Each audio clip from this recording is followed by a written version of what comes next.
MLS.hockey.com league at Chesswood Arena.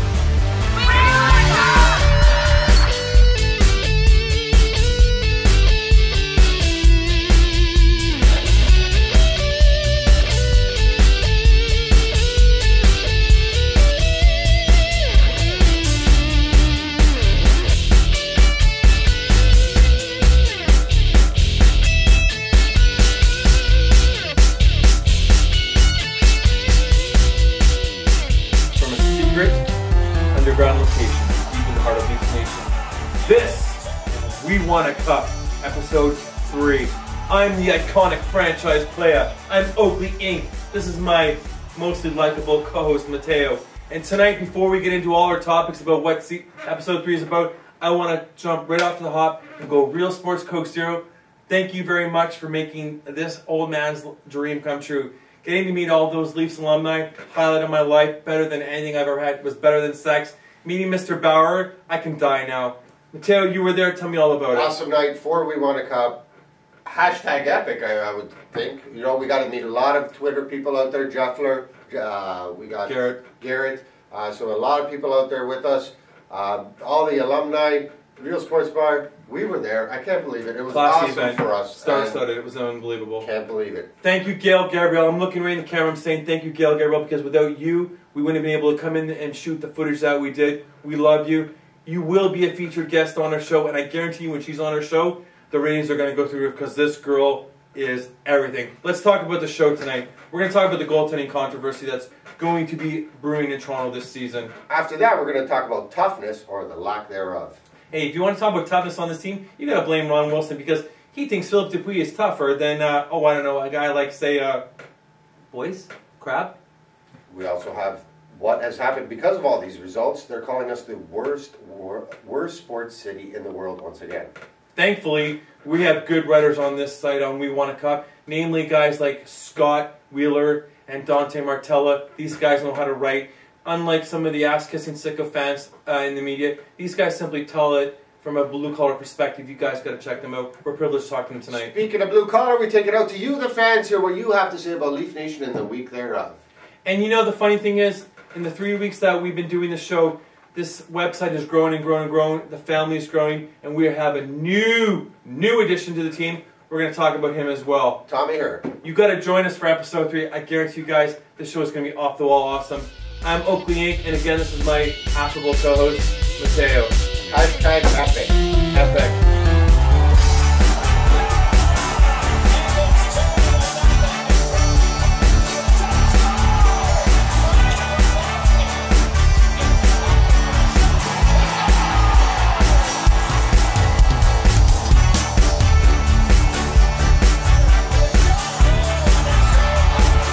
Hey guys, welcome to WeWantACup.com, episode number 3.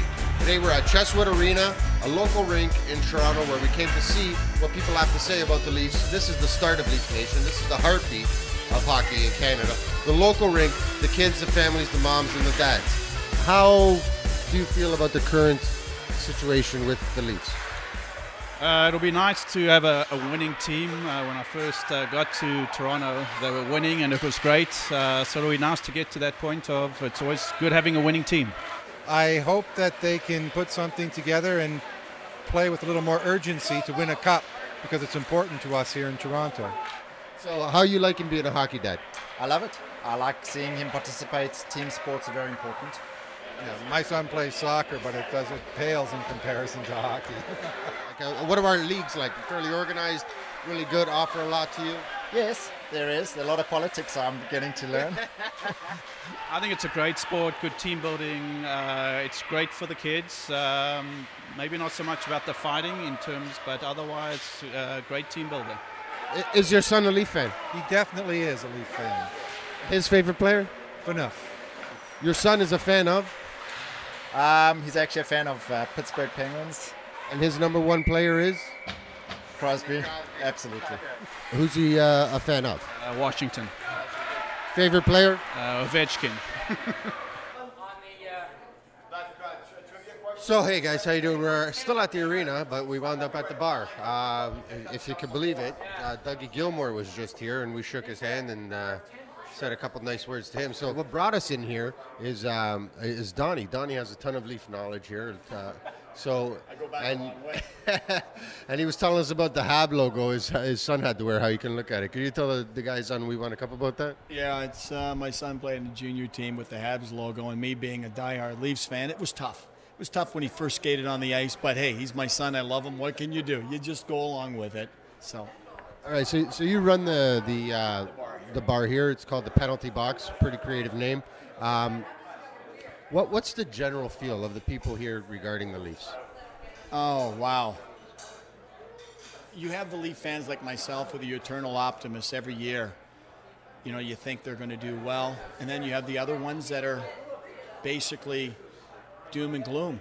And they just feel that the whole year is a waste. But the one common denominator is we're still Leaf fans. And I'm never going to change. I mean, you know, the thing about me is I've seen 4 Stanley Cup victories. I saw the ones in 62, 63, 64, and 67. So, hey, I've seen the parades. I want to see the younger generation see it. All right, guys, we're still at the arena. We got a couple guys about to go on the ice, and they're a lot bigger than me with skates on, so I'm going to ask real nice questions about the Leafs. I don't want to piss anybody off. All right, so we got Eve here. Eve, can you tell us, and Eve is an ex-NHL player, so Eve, can you tell us a little bit about yourself? Well, I used to wear bigger pads than this. I used to be a goalie. I played in St. Louis, Atlanta, and Boston back in the 70s, so it's been quite a while. So you had Daryl Sittler take shots on you, Ian Turnbull? That's right. My first game was actually in Toronto. What was it like facing the Leafs back then? Well, when you're 21 years old and the Leafs are what you've been watching on TV all those years, it's quite amazing. What was it like to play in the Gardens? Also amazing. That was my first game, as I just said.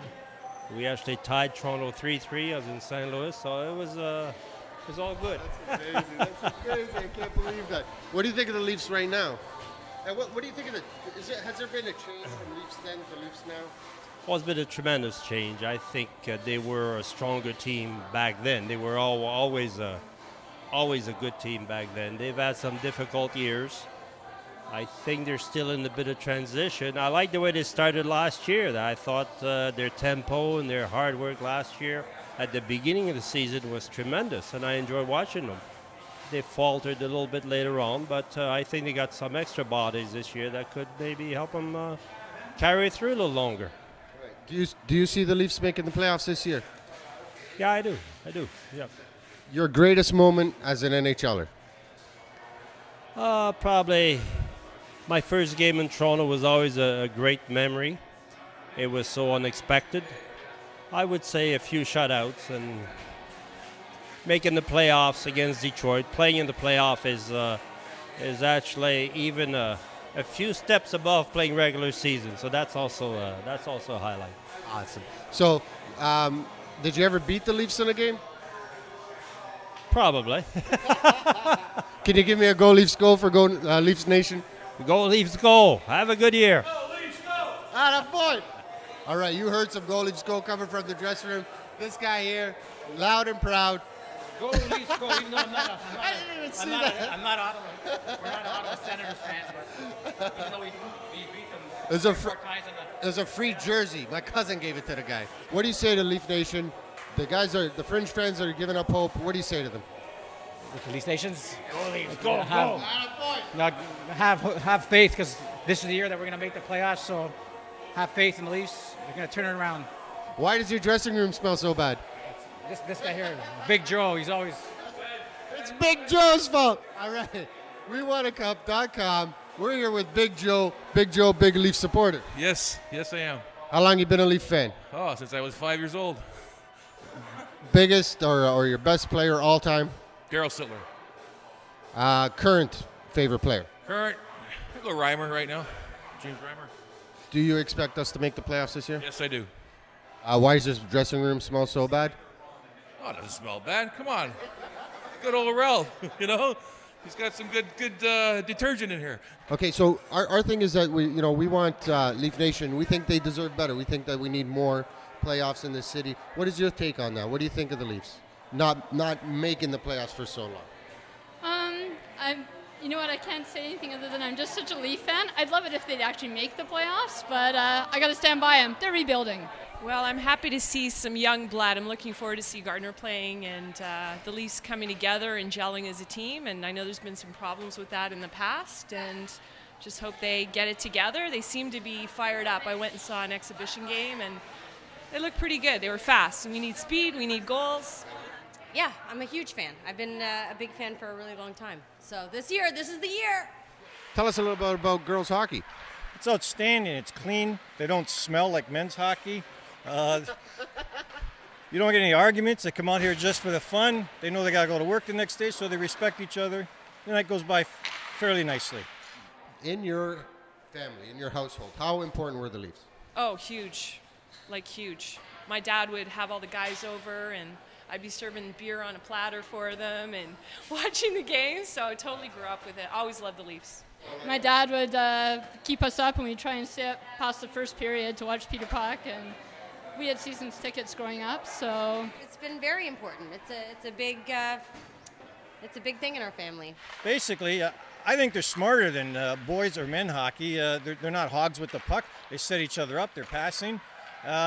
Biggest difference, probably they don't shoot as hard, which is no big deal. I'm not so quick getting out of the way of the shots, but yeah, it's they play it the way it's supposed to be played. All right, hey guys from Chesswood Arena, we've had a great night here. Girls hockey, guys hockey, kids hockey, everybody playing hockey, being Canadian, loving life, going back to the desk. Take it away, boys.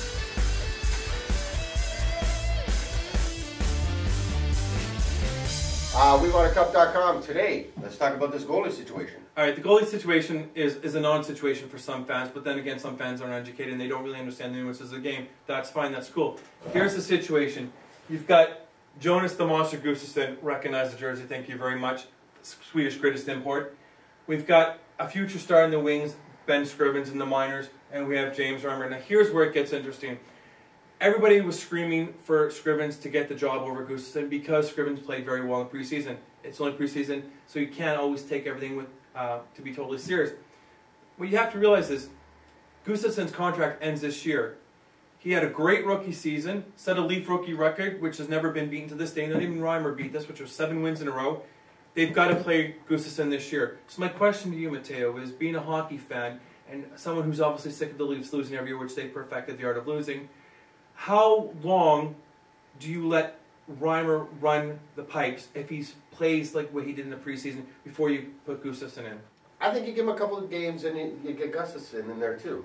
I don't think it's a matter of letting him go until he starts faltering. I think you get Gustafsson in there anyways. You got to get him in there quick. Yeah, I think you give Reimer a few games. Especially, I think you get Gustafsson in the Homestead right away. What do we got? 6 games in a row right at home. I think you put him in one or two of those games. You got to get it going, especially if Reimer is shaky. See, I think we could have the perfect storm here and create a bad situation where we eat up 3 goalies, right? Well, if you look at Edmonton, they used to run Mogan and Fuhr. Now, I'm not comparing Gustafsson or Reimer anyways, obviously, to Mogan and Fuhr, but that was a very successful tandem. Ideally, that would be the best situation for Leafs. Right. However, the fact of the matter is, most of Toronto, educated and uneducated fans, have already anointed Reimer as the second coming of Christ. So the odds are he's not going anywhere. So having said that, you've got a kid in the wings who had an unbelievable college career. When Reimer got the big promotion last year, he came into the Marlies and he played pretty well. But as soon as the Marlies choked and got eliminated, which they do every year as well, just like the big club, the Leafs, he went down to the Reading Royals in the East Coast Hockey League, and he did what ECHL hockey teams do very well, which is choke. This kid is probably a future #1 goalie.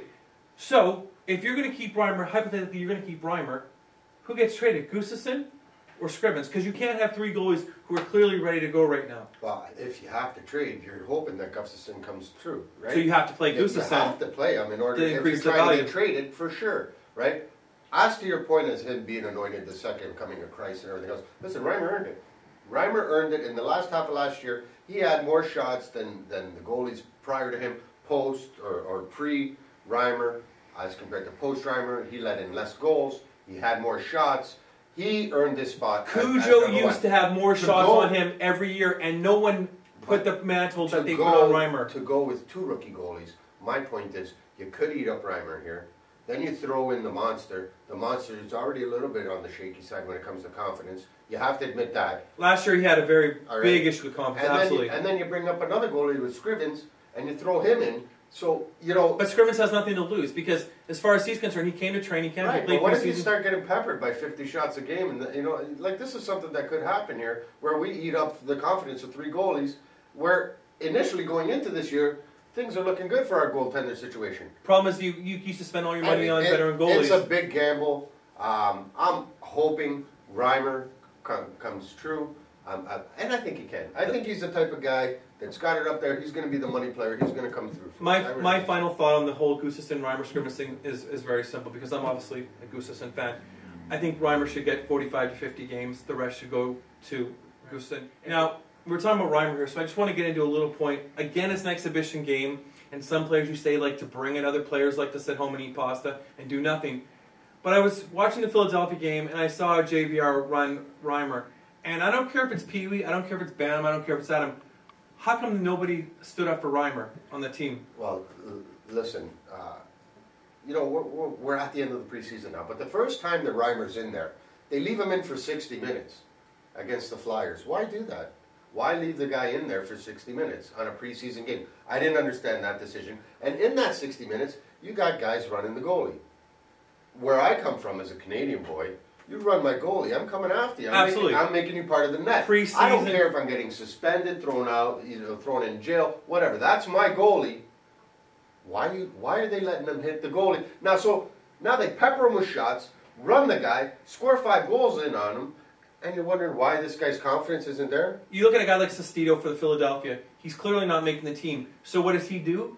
He beats the crap out of everybody, and he gets suspended for 5 games. But he didn't care, because he knew he was getting demoted to the AHL. That's the kind of toughness, goon or not, that you should have on team. Burke has preached the tenacity, the truculence, the testosterone. But all I've seen from the Leafs preseason is they've been turtling. You know what, in that one game with Reimer, running Reimer, he also had Lupo fighting. Lupo can't be fighting. So listen, if I'm going down to the AHL and I'm on that ice, or even if I might even jump the bench, this is my time, and especially in a town like Toronto, all right? This is a heart town. So if I'm a young guy and I want to grab Make an impression? Right, make an impression, and have the fans love me right away. Someone hits Reimer, I'm on their back. I'm on their back. And anybody, even if you're not a rookie, even if you're... This is a line that can't be crossed. You cannot run the goalie. You can't sit in front of our net and expect these young goalies to pick up the slack for us. It can't happen. Our defense core, our forward core, there is the truculence, turbulence, and the big words for toughness just isn't there. Well, I'm not a big word guy. Okay. Right? So the toughness isn't obviously, the sloping forehead, I get that. But, you know, this brings us to a good point. Ron Wilson, you know, he's the coach of the team. Brian Burke assembles the team. Ron Wilson coaches the team. I've often said, through my time on Twitter, that Ron Wilson's a douchebag, and I believe he is. I don't care that the guy's got 1,000 wins. He's got hundreds and hundreds of losses. You know, he's not the world's greatest coach, and we can debate that another topic, but who should be coach's team?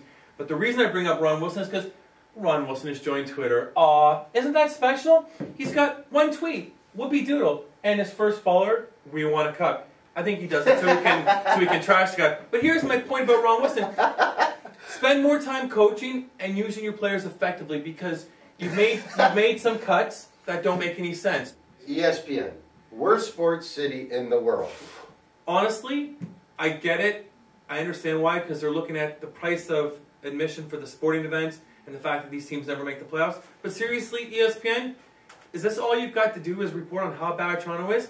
I mean, should I talk about the fans in Cleveland that are pathetic? Yeah, but I don't know if that last article was an ESPN guy. All those articles are ESPN. So. All those articles are ESPN generated, because once ESPN did the story, now all the other little media things are trying to get a little soundbite off that original article. But you look at cities like Philadelphia, their fans are barbarians. They should all be hospitalized or jailed. Same with Cleveland. Same with Detroit. You know what? Yeah, it sucks that Toronto has the most expensive tickets, and it sucks that they don't, ever perform well. They don't ever make the playoffs. You know. But listen, we're not a bunch of whiny Americans. We're not a bunch of whiny ass Americans, okay? We bleed blue and white. We know that this team is on the right track. Let me interject here. can you really argue the premise of these The premise is sound. articles? The premise is sound. They're basically telling you, listen, you guys never make the playoffs, you never win championships, and you have the highest prices. So here is the question. Instead of Toronto making excuses and saying, you know what, he shouldn't be writing articles like that, let's look at it the other way, where, okay, the articles are over the top, and some of their, what is in them doesn't even make sense. The information that they've gathered is wrong. But the premise is right, and we here are the greatest fans because we dish out the most money. We support the losing teams. We will never waver. We will never go away. So we need this to change. Okay. We're joined here by the lead writer here on We Want a Cup, Mr. Scott Wheeler. He's written in an article that sure generated a lot of publicity. I've got some opinions on it, but it's not really important at this point in time. I want to talk to him about the Matt Sundin article, whether Matt Sundin deserves to be honored, whether he deserves to be lynched. Scott Niedermayer is being honored in New Jersey for his contributions. Can you tell us about your article, Scott? Yeah, basically the thought process was that Matt is one of the most consistent players that ever played here. A lot of people have been giving him a lot of slack for the way he left. A lot of people question the way he left and think it's detrimental to whether he should be honored. I don't see it that way. He was huge for us, led the league many times in overtime goals. He was clutch. He came up big when it mattered. He played his heart out. He had the respect of his teammates, and he produced, flat out produced. Okay, there's lowest point production was 72 points. Okay. So can't argue with that. I have 2 points, and then I'm going to ask Matteo the same question because I want to make this short and sweet. One, I think the way Matt left was disgusting. I think it really put a blemish on his career with the Leaf fans. However, ignoring all that happened in his final years with the Leaf, I do believe, based on the 13 previous years, even though he didn't do the right thing by waiving his no-trade clause, I do believe he deserves to be honored because he put up with a lot of publicity. And people say he never won a cup. Well, I love Gilmore and Clark, but they didn't win cups in Toronto either. Matteo, how do you feel about that? All right. Prior to having this put up on the website and really thinking about it and listening to Scott and reading his stuff and hearing the passion behind a fellow Leaf fan talking about Sundin, I didn't think so. I didn't think that he rated up there with the Clark and the Gilmores and that sort of thing. After reading this article, trying to get my head around it, I think Scott makes some compelling arguments. Again, I don't like the way he left. Can you criticize a guy for taking a $6 million contract? Hard to. Somebody give me a $6 million contract, we'll see what happens, and then I think the great thing about this article that Scott wrote is that it is going to generate a lot of publicity. People are going to talk, and you're always going to have the Sundin lovers. You're going to have people that are going to only focus on... See, when I first thought about it, my mind instantly went to the fact he didn't waive his no-trade clause and allowed the Leafs to stockpile the way Caberlet did. So that left a bit of a taste in my mouth. But then when I actually started to be rational and you do something which I don't do, which is actually expand my thought process, I thought, you know what? The guy played 13 years. And my greatest memory of Sundin, I'm going to ask for yours, and I'm going to ask for Scott's as well. Simple. Game against Calgary, Hockey Night Canada, 3 goals, overtime winner against Kiprusoff. That is my only amazing memory that no one can take of me of Sundin. What about you? All right. Sundin in general wasn't my favorite guy, but I liked the games against Ottawa. I liked his... What's the guy with the hair there? The mullet. Oh, the mullet. Alfredson? Alfredson. I liked his battles with Alfredson. Scott, your views are the most important here, and I'd like to get your favorite memory of Sundin, and we'll take it to the next article quickly here. I'd have to say my favorite memory was probably 2003, Game 6 against Carolina. Matt scored with 22 seconds left to send it to overtime, and then we ended up losing. But that was the closest we've been to a Stanley Cup in a very long time, and Matt came up big late in the third there, so that was big. Well, real quick, Scott, because I just thought about it when you talking about favorite memories. How does the memory of Canuck Sundin coming back to Toronto and scoring that goal, how does that rate on your memory scale? That was huge, I think. I don't think there was a guy in the building that knew that Matt wasn't going to go backhand on Toskala, and Toskala probably knew it too, but... Yeah, a little gift for the retiring Swede. Well, hey, you know what? You did your job this week, Scott, with this article, because you definitely put some thoughts into my mind. you put some thoughts into Oakley's mind where... Which never happens, by the way. Nothing, there's not a lot. It's like Fortress of Steel. You put something in there. And that brings us to Dante. Dante wrote a great article about top 10 playoff moments. Sundin actually got to play in the playoffs, and that's pretty much the last time anybody remembers the playoffs. Best player the last time at least from the playoffs, by the way, according to Matt Sundin, was Ty Domi. That's not a lie. So I want to introduce everybody to Mr. Dante. And Dante, I want to get your thoughts. Hey! I want to get your thoughts on the article written. I want to get your thoughts on that hat. Show off that hat, Dante. Bob and Doug McKenzie actually swear that. So let me ask you. You're a fairly young guy, so you don't exactly have the history of seeing the playoffs like the Leafs used to do back in the day. But tell me about some of your top playoff moments as a Leaf fan. What I wanted to do was I had an article that was talking about the history of the Leafs because I think that's important for everyone to know. Because young fans growing up nowadays, they don't really have that sense, as he said.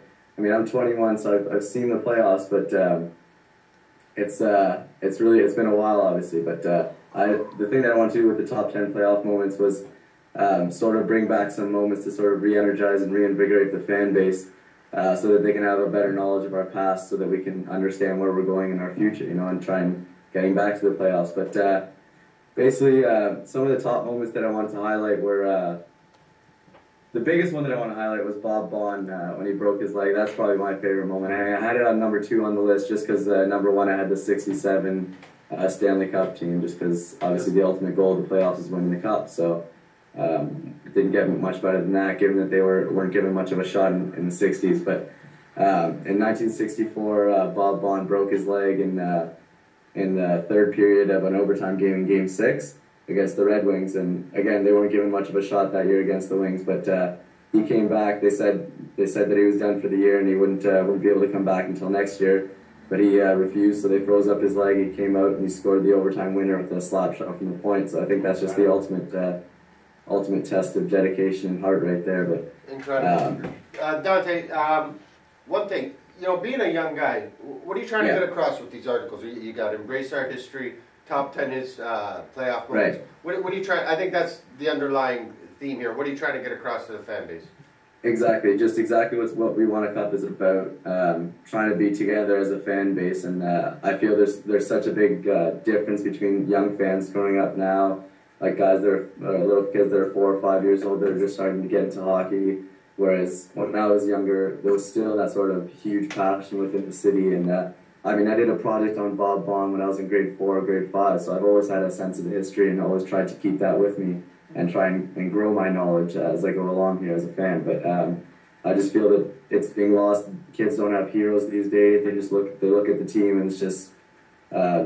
Their knowledge is basically passed down from their parents, and if their parents aren't big fans or their parents are sick of the team losing and all this kind of stuff, then what do they have left? So what we're trying to do is try and get that out to the young fans and try and get some of that knowledge out there. The last time you were watching the Leafs in the playoffs, you were probably bopping around to Britney Spears and guys like NSYNC and Backstreet Boys. But listen, I'm a little bit older than you, and obviously Matteo is older than Methuselah. So, the greatest memories of the Leafs, obviously, are Mr. Bauer, taking that team and putting on shoulders, because goaltending does win a lot of championships, obviously. Bobby Baum was a great one you mentioned. I would have probably, my big one, obviously, is Barocco. His story is incredible.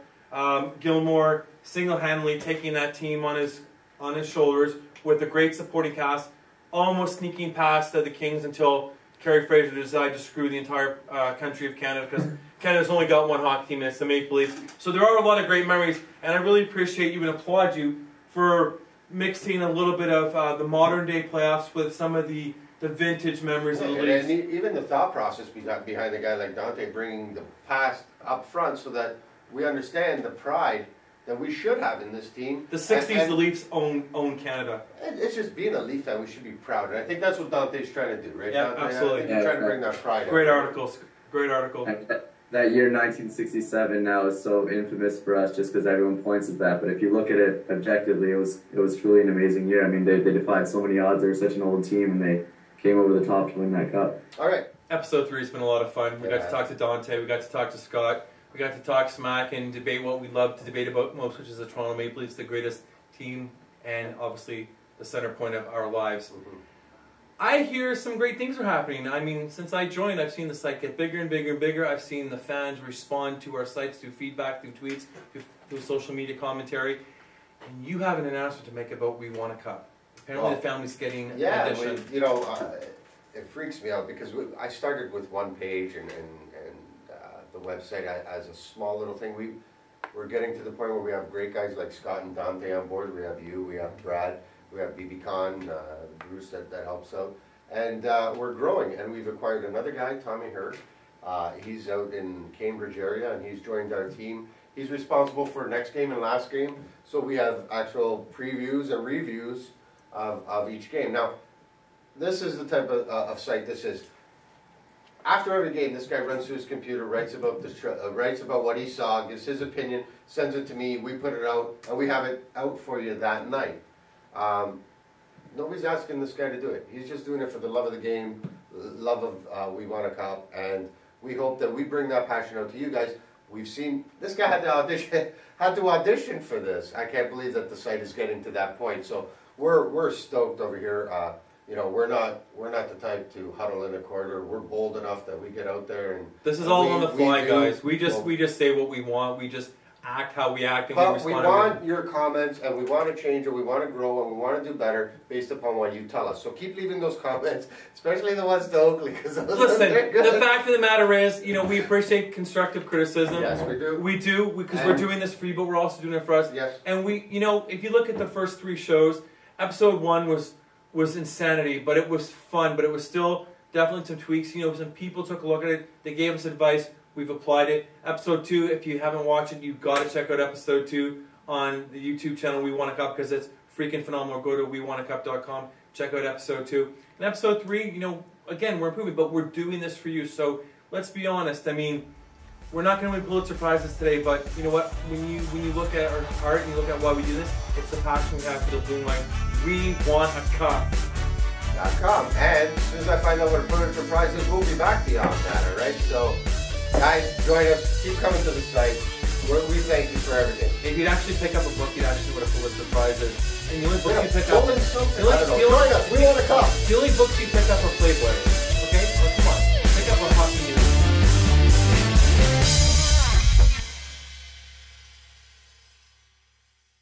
I don't think they're going to give you a We Want a Cup.